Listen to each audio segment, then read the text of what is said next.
2021, ça a été une de mes années préférées parce que c'était la première année durant laquelle j'ai réussi à vraiment avoir un contact avec les lynx du Canada que j'ai cherché si longtemps.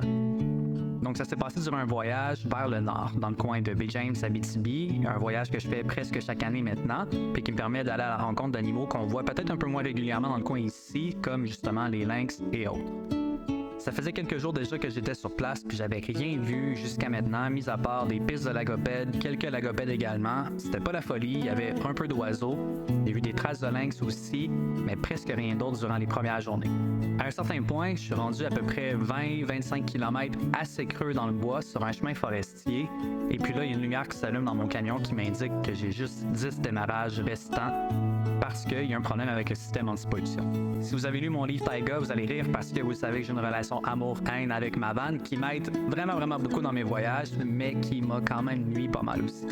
Considérant qu'il allait rester juste 10 démarrages pour revenir jusqu'à Rimouski, puis que j'étais à peu près à 2000 km de la maison, j'avais pas le choix de prendre tranquillement le chemin du retour avec un peu de déception malgré tout. Tant qu'à retourner à la maison, je me suis dit, je vais arrêter à littéralement toutes les pistes que je vais voir sur le chemin du retour pour voir s'il n'y aurait pas des animaux qui seraient à proximité des traces que je vois.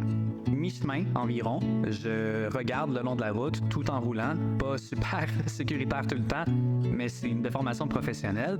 Puis à un endroit, je vois des pistes comme j'en avais jamais vu. Une concentration de pistes de lynx du Canada tellement intense que je me suis dit, j'ai pas le choix de retourner. J'étais rendu 1 kilomètre plus loin, j'ai fait demi-tour, je suis revenu, puis je me suis arrêté exactement à l'endroit où j'ai vu le tapon de piste. Je m'arrête sur le côté, puis avec une bonne naïveté, je regarde juste les traces en me disant il y a probablement pas d'animaux. Puis en levant les yeux vers la lisière de la forêt, je vois 3 lynx du Canada qui me regardent directement dans les yeux.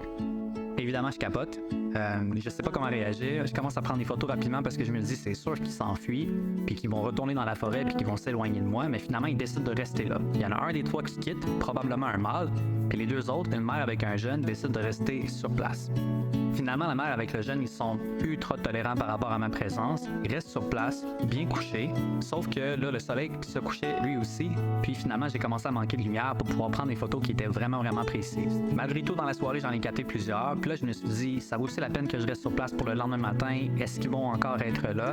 Je décide de prendre une chance, je me stationne un peu plus loin pour la nuit, je dors pas de la nuit évidemment, puis dès le lever du soleil, en fait 1 heure avant que le soleil se lève, je repars à la recherche des lynx du Canada en espérant qu'ils soient dans le coin. Je fais une grande boucle alentour de l'endroit où je les ai vus pour espérer suivre des traces fraîches pour voir où ils seraient peut-être déplacés.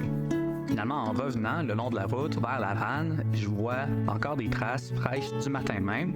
Puis même principe que la soirée d'avant, je lève les yeux, puis je vois le jeune qui est couché juste en lisière puis qui me regarde. Puis lui est en train de prendre un bain de soleil. Je m'approche doucement pour essayer de capter des portraits du jeune. Puis à un certain point, la mère décide de sortir pour venir se coucher juste à côté de lui, un peu dans la forêt, mais encore en pleine lumière. Puis c'est à ce moment précis-là que j'ai capté la photo que vous voyez. Puis 5 minutes après l'image, ils se sont endormis devant moi directement.